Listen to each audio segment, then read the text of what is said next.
de l'hôpital d'Albi, comme au niveau national, dans tous les hôpitaux, il y a une restriction budgétaire importante qui a des répercussions sur le nombre de lits. Le SSR, c'est ce qu'on appelle le moyen séjour, donc c'est une prise en charge de personnes qui sortent des services de soins.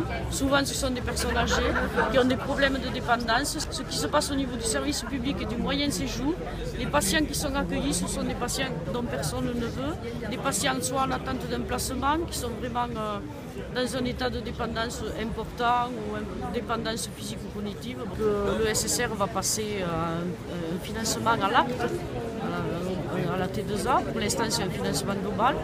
Donc ces lits disparaissent. De ce fait, la restriction budgétaire amène aussi des restructurations, des réorganisations, des non-remplacements d'agents. On demande aux agents de passer en 12 heures dans la journée pour assurer la continuité des soins, que ce soit nuit et jour. Pour l'instant, la nuit est en 10 heures, on leur demande régulièrement de passer en 12 heures pour maintenir.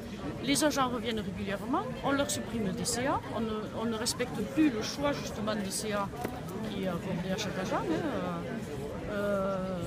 On fait une pression aussi sur les CDD, puisque le CDD c'est la précarité, nous en avons beaucoup à l'hôpital. On a poussé vraiment les agents à bout pour qu'ils soient là aujourd'hui, parce qu'effectivement les congés maladie augmentent des petits arrêts, ce qui veut dire que les agents sont obligés de s'arrêter en maladie pour se reposer, sinon ils sont rappelés régulièrement. Donc, et là maintenant c'est une pression, c'est le quotidien. On peut changer de service en 5 minutes, dire 3 lits sont vides dans votre service, hop vous allez ailleurs, même si on ne connaît pas la spécificité du service, de pédia aller en neuro, en cardio, c'est difficile, ça met le patient en danger et l'agent, un stress, une angoisse qui est subie tous les jours. Du respect autant professionnel qu'individuel.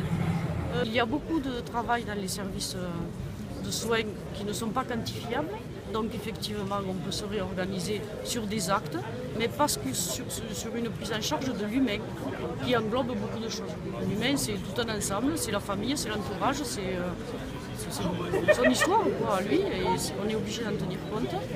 Donc ça, ce n'est pas quantifiable, et il faudrait apprendre à s'organiser en laissant tout ça de côté.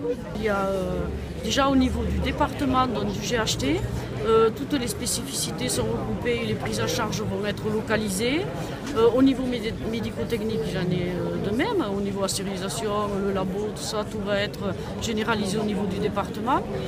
De ce fait, il y aura une grosse perte d'emploi au niveau de l'hôpital, parce que bon, les agents, les services vont disparaître petit à petit, peut-être un référent juste pour faire des commandes ou pour avoir un lien avec l'établissement qui prendra en charge l'exemple, la stérilisation ou autre. Donc au niveau de l'hôpital, il y aura une perte d'emploi. On se demande ce que va devenir cet hôpital, quelle spécialité médicale l'hôpital va garder.